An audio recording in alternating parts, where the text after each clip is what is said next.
these clear Florida natural lakes, especially when you have, you'll notice it right away, the water has a green tone to it. It's got this good green tone that screams crank in, reaction strikes.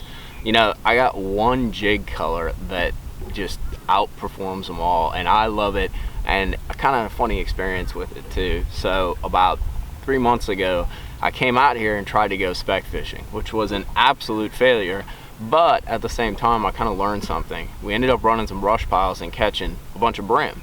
Didn't catch any speck, but we caught a bunch of brim. And the one thing I noticed about those brim is, contrary to what you would think, they're not super green. They're not like dark kind of green pumpkin. You know, they're not your traditional brim style colors that you would assume.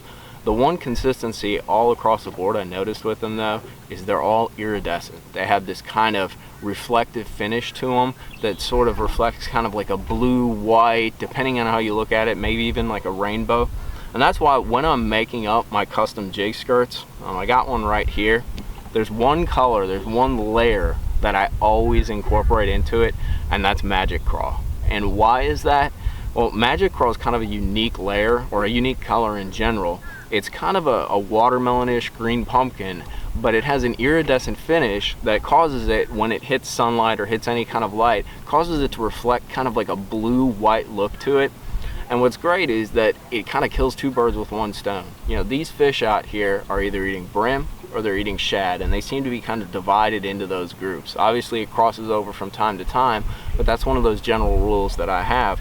And that iridescent finish in the skirt using the Magic Craw layer really allows me to mimic kind of both at the same time, because the brim, as light and as iridescent as they are, kind of look like the shad as well, which are extremely silvery, iridescent, and white. So what I'll do is I'll integrate that Magic Craw skirt, the layer, into maybe green pumpkin. You know, one thing I'm actually experimenting with now is there's a white lightning type layer, and that white lightning type layer has the same qualities as the Magic Craw, where it's white, but when it hits light, it has a sort of reflective or an iridescent quality to it where it reflects bluish.